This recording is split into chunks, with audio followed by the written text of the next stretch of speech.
जानकी जीवन स्मरण जय जय राम पार्वती पते हर हर महादेव पुंडलीक वरदा हरि विठ्ठल श्री अनंत कोटी ब्रह्मांड नायक राजाधिराज सच्चिदानंद सद्गुरु श्री ब्रह्मचैतन्य महाराज की जय। श्री महाराजांच्या सेवेमध्ये शिष्य लक्षण पाहत असताना काल आपण संसार दुःख आणि सद्गुरुचरणी शरणागतता किंवा सद्गुरुचरणांप्रती जडणारा विश्वास याचा एकमेकांमधला संबंध पाहिला। भवचक्रामध्ये या संसारामध्ये सर्वच जीवांना काही ना काही दुःख आहे, पण काही जीव हे दुःख गृहीत धरतात। काही लोक असं म्हणतात, पहा अहो मनुष्य जन्म आहे तर काही दुःख काही त्रास असायचाच, त्यात विशेष काय।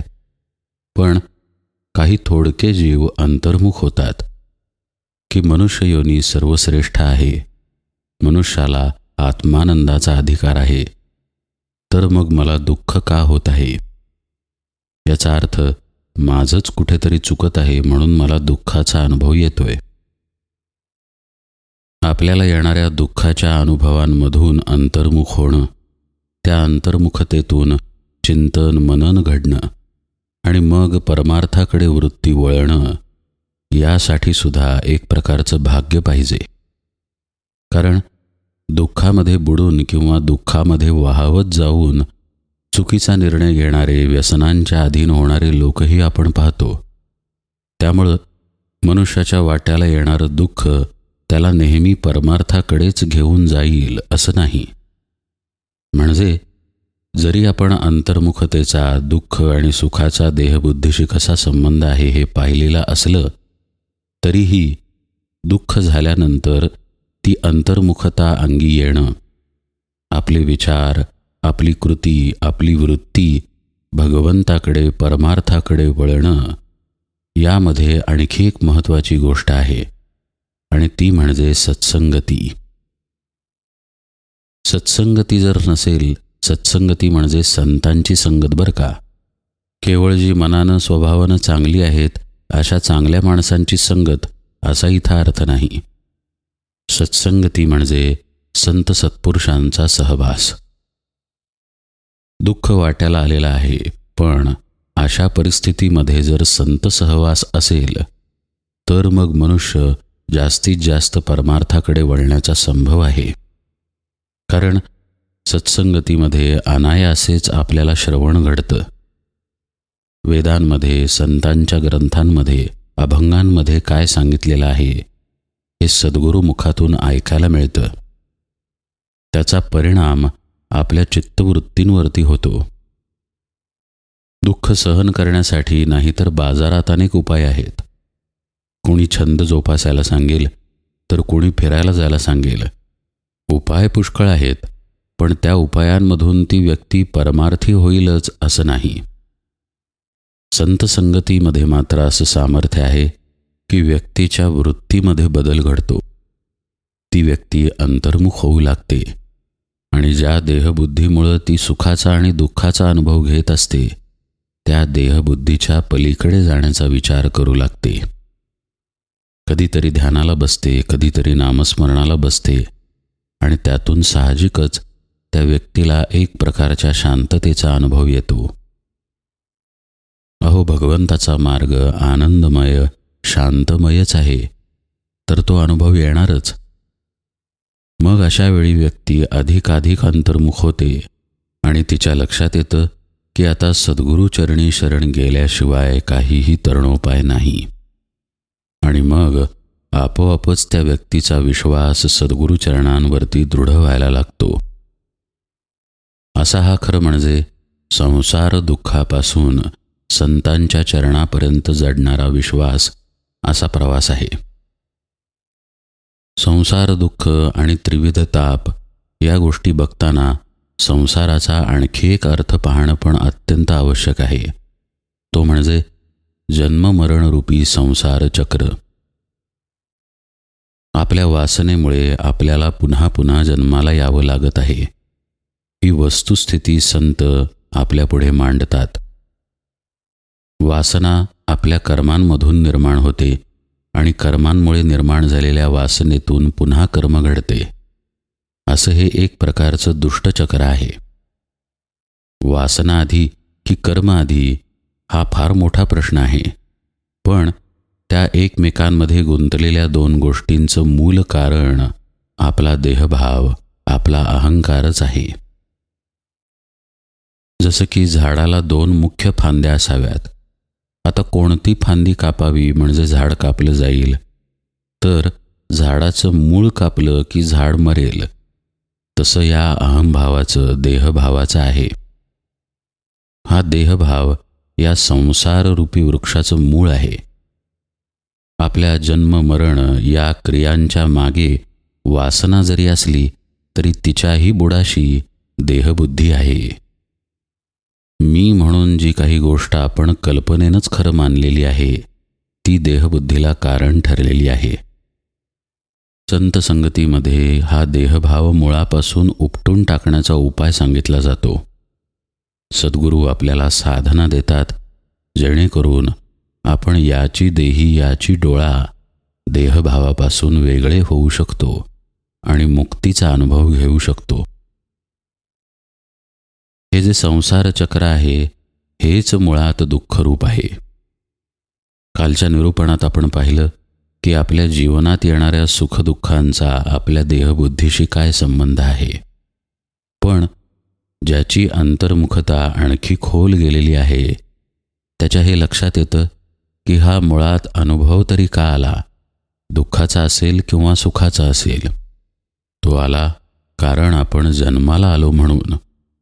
म्हणजे जर जन्मच नसता तर या सुखदुःखांच्या अनुभवाचा प्रश्नच उद्भवला नसता.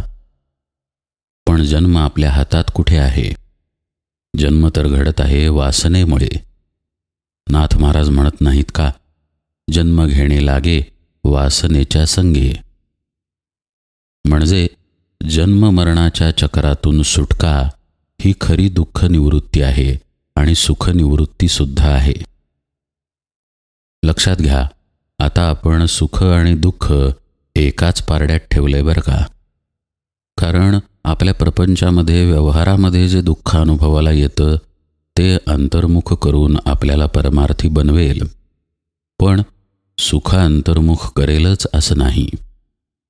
पण अध्यात्मदृष्ट्या हे दुःखही आणि सुखही देहबुद्धी सापेक्षच घडतं, म्हणून दोन्हीही त्याज्यच आहे. संतसुद्धा त्यांच्या अभंगांमध्ये म्हणतात की सुखदुःखाची बाधा मला होऊ देऊ नको. फक्त दुःखाची बाधा होऊ देऊ नको असं म्हणत नाहीत. सुख आणि दुःख ते एकाच पारड्यात टाकतात. जितका दुःखाचा अनुभव घातक आहे तितकाच सुखाचा अनुभव घातक आहे. किंबहुना सुखाचा अनुभव जास्त घातक आहे. दुःख एक वेळ अंतर्मुख करेल, दुःख एक वेळ आपल्या देहाचा कंटाळा आणेल, पण सुख आपल्याला देहबुद्धीमध्ये आणखी रमवून ठेवतं. या दोन्हीची बाधा आपल्याला जन्माबरोबर झालेली आहे आणि जन्माचं कारण वासना आहे. त्यामुळं या वासनेपासून लांब जाण्याचा उपाय जिथे सांगितला जातो ते सद्गुरुचरण आहेत. दुःखामुळे साधक परमार्थप्रवण होतो खरा, पण संतचरणांवरती त्याचा विश्वास अशाकरिता बसतो कारण तिथं या दुःख निवृत्तीचा मार्ग सांगितला जातो. म्हणजेच या जन्ममरण चक्रातून बाहेर पडण्याचा मार्ग सांगितला जातो. आणि तो मार्ग आहे अर्थातच गुरुपदिष्ट साधना. पण ही साधना मिळवण्यासाठी तिथपर्यंत पोहोचावं लागतं. जसं की आज वर्गामध्ये शिक्षक काय शिकवत आहेत हे आपल्याला घरात बसून कसं कळणार? आपल्याला शाळेमध्ये मला ॲडमिशन द्या म्हणून जावं लागतं. शाळेच्या ज्या पात्रता असतील त्या पात्रतांमध्ये बसावं लागतं. ॲडमिशन मिळाली, जे गुरु ज्या वेळेला शिकवत आहेत त्या वेळेला आपण तिथं गेलो तर आपल्याला कळणार की वर्गात काय शिकवत आहेत. तसं सद्गुरुप्राप्ती आणि गुरुपदिष्ट साधना मिळणं ह्या अत्यंत दुर्मिळ गोष्टी आहेत. मात्र त्यामध्ये मदत होते ती तळमळीची, भक्तीची, भावाची. म्हणून यापूर्वी विषय आलाय पहा की सद्गुरू आणि शिष्य संबंध कसा असतो आणि सद्गुरू प्राप्ती कशी होते. शिष्य लक्षणांमध्ये या संसार दुःखाचं वर्णन समर्थ याचसाठी करत आहेत की मुळात आपण जन्ममरणरूपी संसारामध्ये अडकून आहोत ही किमान जाणीव तरी आपल्याला असली पाहिजे. ज्याला जाणीव झाली तो त्यातून बाहेर पडण्याचा मार्ग शोधेल. ज्याला हे कळतच नाही की आपण अडकलेलो आहोत तो सुटण्याचा मार्ग तरी कसा शोधणार. त्यामुळं संसार दुःखे दुखवला असा शब्द समर्थांनी घातलाय पहा.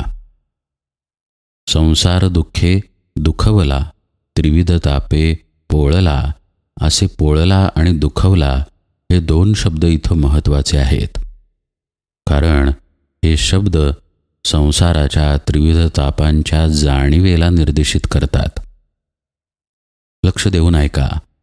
संसार दुःख आहे तो परमार्थविषयी अधिकारी झाला किंवा त्रिविध ताप आहेत तो परमार्थविषयी अधिकारी झाला असं समर्थ म्हणत नाहीत. त्यानं जो दुखवला जातो, त्यानं जो पोळला जातो तो अधिकारी होतो असं समर्थांचं म्हणणं आहे. म्हणजे दुःख आहेच की. आपल्यालाही आपल्या जीवनामध्ये संसार दुःखाचा अनुभव आहे. पण आपण त्यातून दुखवलं गेलो आहोत का? की आपण त्याला कुरवाळत आहोत, की आपण असं गृहीत धरत आहोत की हीच जगण्याची मजा आहे, आयुष्याची मजा आहे, हा एक आयुष्याचा भाग आहे वगैरे वगैरे. त्रिविध तापांचा आपल्याला अनुभव आहे. कधी आजारपण असेल, कधी अपघात असेल, तर कधी काही. पण त्यातून आपण पोळलो गेलो आहोत का? खडबडून जागं होणं म्हणजे पोळलं जाणं, म्हणजे दुखवलं जाणं. ही जाग आपल्याला आली आहे का, हा ज्याचा त्यानं विचार करावा. कारण दुःखाचा अनुभव पुष्कळांना आहे. त्या दुःखातून पोळले खूप कमी जण जातात. पोळला जातो तो याचा अर्थ तो हा विचार करतो की याच्या पलीकडे आपलं अस्तित्व आहे, मला यातून बाहेर पडायचं आहे. आता सुखही नको आणि दुःखही नको. ज्या मीपणामुळं मी सुख भोगतो तो मीपणाच नको आणि ज्या देहबुद्धीमुळे दुःख वाट्याला येतं ती देहबुद्धीही नको. म्हणून इथे दुखवला आणि पोळला असे दोन महत्त्वाचे शब्द आहेत. कारण हे शब्द त्या दुःखाच्या मागच्या जाणीवेला खडबडून जागं होण्याला निर्देशित करतात. म्हणून ज्याला ही जाणीव झाली की आपण अडकलेलो आहोत तो खरा पोळलेला.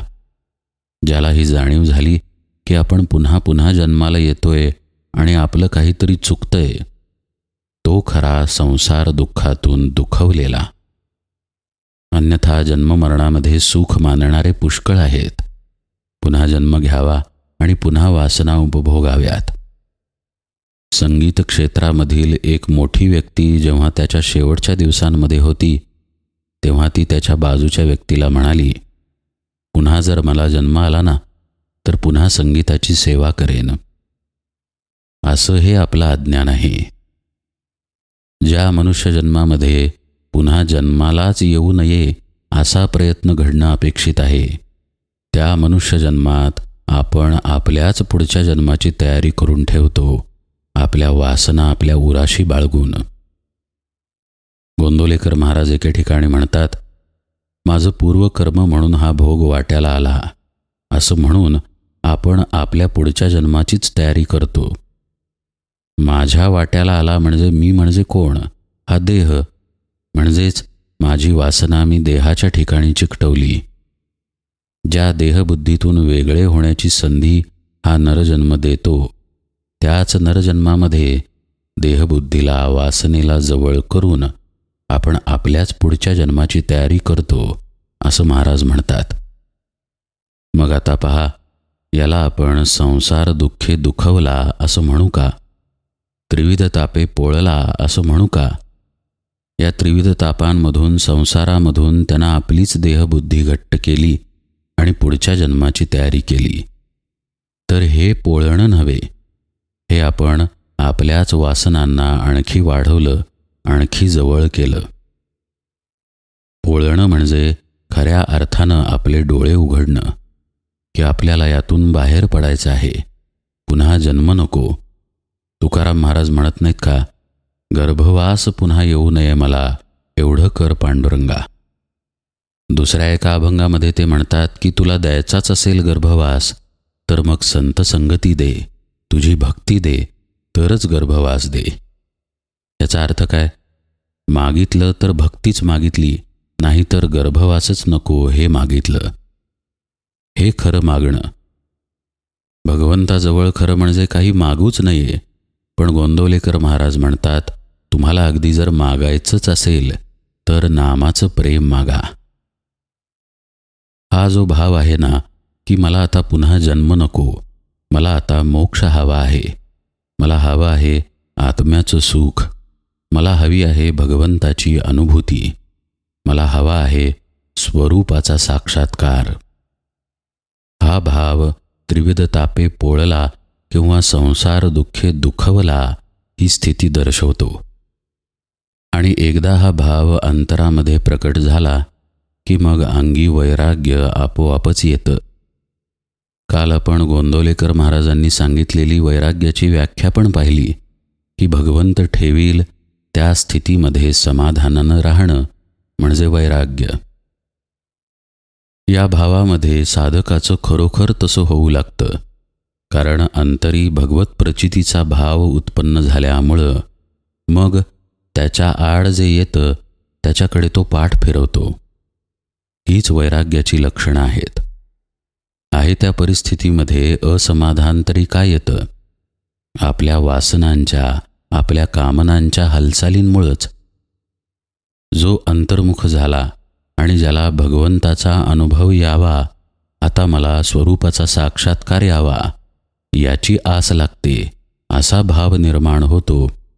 त्याच्या वासनांची, कामनांची चुळबुळसुद्धा शांत व्हायला लागते. साहजिकच तो जसा आहे त्यात समाधानी राहायला लागतो आणि म्हणून तिथं वैराग्य आपोआप प्रगट होतं. आता इथे सुद्धा आपण आपली परीक्षा करू शकतो की आपण जी परिस्थिती आहे त्यात समाधानी आहोत की नाही. जर आपण समाधानी नसू तर अर्थ स्पष्ट आहे की आपल्यापाशी वैराग्य नाही, आणि त्याचा दुसरा अर्थ स्पष्ट आहे की आपल्यामध्ये अजून हा भाव निर्माण झाला नाही की आपण या जन्ममरणरूपी संसारातून सुटावं. म्हणजेच आपण संसार दुःखानं दुखवलो पण गेलो नाही आहे आणि त्रिविध तापांनी पोळलो पण गेलो नाही आहे. म्हणून जो दुखावला जातो, पोळला जातो, तो परमार्थाला अधिकारी असतो आणि मग साहजिकच त्याच्या अंगामध्ये वैराग्य प्रगट होतच. कारण त्याची वृत्ती, त्याचं चित्त, त्याचं मन, त्याची बुद्धी त्याला भगवंताकडे घेऊन जाते. आणि भगवंताकडे जाणं म्हणजे आपल्या घरातून उठून दुसऱ्या कुठल्या गावी जाणं नव्हे. भगवंताकडे जाणे हा आपल्याच अंतरातला प्रवास आहे, जो आपणच आपल्या आत करायचा आहे. त्यामुळं साहजिकच ती वाट मग आपल्याला सापडत नाही. अहो, बाहेरची वाट दाखवायला सुद्धा वाटाड्या लागतो. इथे तर अंतरातील वाट आहे. डोळे मिटल्यानंतर एकतर मन धावायला लागतं, नाहीतर डोळे मिटल्यावर करायचं काय हेच मुळात कळत नाही. साधक नाम घेण्याचा, ध्यान करण्याचा प्रयत्न करतो, पण अंतरामध्ये तो सूक्ष्मपणे हे जाणून असतो की हे आपण केलेले प्रयत्न आहेत, आपल्याला कुणी सांगितलेलं नाही किंवा आपल्याला कुणी उपदेश केलेला नाही. आणि मग इथे गरज असते ती सद्गुरूची, मार्गदर्शन करणाऱ्याची, वाट दाखवणाऱ्याची, पाठीशी आशीर्वाद रूपाने, कृपा रूपाने उभं राहणाऱ्याची. आणि ही गरज, ही तहान जेव्हा त्या साधकाला लागते तेव्हा तो सद्गुरूचा शोध करू लागतो. जोपर्यंत असा भाव आहे की मला समजत आहे, मला कळतं किंवा वाचनात आलेलं आहे ते मी करतोय, तोपर्यंत सद्गुरू शोध घडत नाही. मला काहीही कळत नाही असा खरोखरचा भाव अंतरामध्ये उदित झाला की मग व्यक्ती सद्गुरू शोध करते. आणि तळमळ आणि सद्गुरू यांची भेट होणं हे स्वाभाविक आहे. जसं कडक उन्हाळ्यानंतर पाऊस पडणं हे स्वाभाविकपणे घडतं, तशातला हा प्रकार आहे. त्या मातीची तहान भागवण्यासाठी वर्षा ऋतू येतोच येतो. तसं जर खरी तळमळ असेल तर सद्गुरू भेट निश्चित होते आणि मग तहान लागलेली असल्यामुळं त्याचा त्या सद्गुरूंवरती विश्वास बसतो. एक लक्षात घ्या, हा विश्वास अटींशिवाय कोणत्याही तर्काशिवाय बसलेला असतो. हा विश्वास अंधविश्वास असत नाही, पण हा भावाच्या संबंधानं बसलेला असतो. कारण तहानलेल्या माणसाच्या गळ्यात पाणी पडलेलं असतं, म्हणून त्याला नेमकं ते सापडतं ज्याचा तो शोध करत असतो. म्हणून त्याचा ताबडतोब विश्वास बसतो आणि मग त्या सद्गुरूंची कास तो शिष्य सोडत नाही. जो संसार दुःखे दुखवला, जो त्रिविध तापे पोळला, तोची अधिकारी झाला परमार्थविषयी. बहुदुःख भोगिले जेणे, तयासीच परमार्थ बाणे. संसार दुःखाचे निगुणे वैराग्य उपजे. जया संसाराचा त्रास, तयासीच उपजे विश्वास. विश्वास बळे दृढकास, धरिली सद्गुरूची.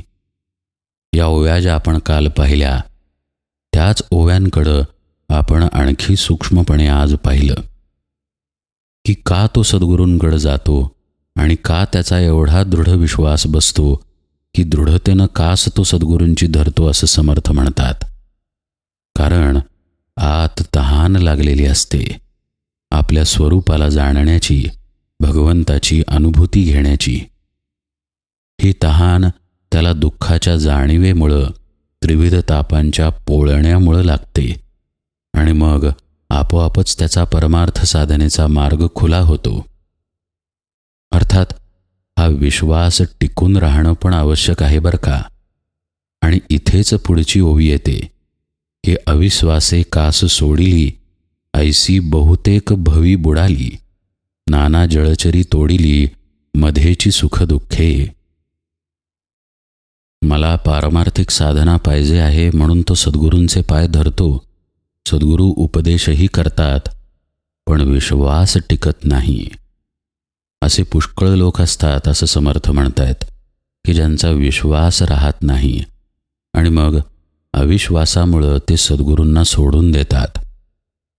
आणि अर्थातच ज्या भवरोगातून बाहेर पडण्याचा मार्ग सद्गुरूंनी सांगितला आहे, त्या सद्गुरूंप्रतीच जर अविश्वास निर्माण झाला तर त्यांनी सांगितलेल्या मार्गाबद्दलही विश्वास राहत नाही आणि मग अर्थातच व्यक्ती भवडोहामध्ये बुडून जाते. साधन बाजूला राहतं, कारण ज्यांच्याकडून ते साधन मिळालेलं आहे त्या सद्गुरूंविषयीच अविश्वास निर्माण झालेला असतो. अशा वेळी मग व्यक्ती ते साधनही विश्वासानं करू शकत नाही आणि मग शेवटी बुडून जाते असं समर्थ म्हणतायत. ते उपमा देतात की पाण्यातले जळचर तिचे लचके तोडतात आणि पुन्हा ती व्यक्ती सुखदुःखांच्या अधीन होते. हे जळचर म्हणजे आपल्याच आत असलेले षड्रिपू आहेत. सद्गुरूंनी दिलेली साधना खरं म्हणजे या जळचरांवरती मात करू शकते, पण आता तिथे अविश्वास निर्माण झाला, साधना बाजूला राहिली, झालं मग षड्रिपू आत होतेच. त्यांनी दंगा करायला सुरुवात केली आणि मग माणसाची अक्षरशः फरफट होते. पुन्हा तो या षड्रिपूंच्या नादी लागतो, त्यांच्या अधीन होतो. त्याची देहबुद्धी आणखी घट्ट होत जाते आणि ज्या सुखदुःखातून बाहेर येण्याचा त्यानं पूर्वी विचार केलेला असतो त्याच सुखदुःखांमध्ये तो पुन्हा अडकून जातो. समर्थ म्हणतायत, अविश्वासे कास सोडिली, ऐसी बहुतेक भवी बुडाली. नाना जळचरी तोडिली, मध्येची सुखदुःखे. समर्थ किती सखोलतेनं शिष्य लक्षणं सांगतायत पहा. शिष्य अमुक अमुक असावा एवढंच सांगून ते थांबत नाहीत. आपली प्रकृती ते ओळखून आहेत, आपलं मन, आपली बुद्धी कशी आहे ते ओळखून आहेत. म्हणून त्या सर्व गोष्टींच्या बुडाशी जाऊन समर्थ उपदेश करतायत की आपण कसे असतो, आपला विश्वास कसा असतो, आपल्याला येणारी सुखदुःखे कशी असतात आणि त्यातून आपला प्रवास कसा घडतो आणि मग आपण सद्गुरूंना शोधतो. हे सांगत असताना समर्थ हे सुद्धा सांगतात की सद्गुरू नेमकं काय करतात आणि शिष्याचं मग नेमकं कुठे चुकतं. म्हणजे एकूण काय, सर्व बाजूंनी समर्थ आपल्याला उपदेश करतात की शिष्यानं कसा असावं ते पहा. कसा त्याला ताप झाला पाहिजे, तो पोळला गेला पाहिजे या संसार दुःखामधून, त्रिविध तापांमधून. पण कसा त्यानं विश्वास ठेवण्याचा अभ्यासही केला पाहिजे. दृढ विश्वास राखला पाहिजे, तरच त्याच्या हाती काहीतरी लागेल. म्हणून तो सद्गुरूंप्रतीच कसा अविश्वास बाळगतो हा विषय सांगितल्या लगेच समर्थ म्हणाले, या कारणे दृढ विश्वास तोची जाणावा सच्छिष्य, मोक्षाधिकारी विशेष अग्रगण्यू.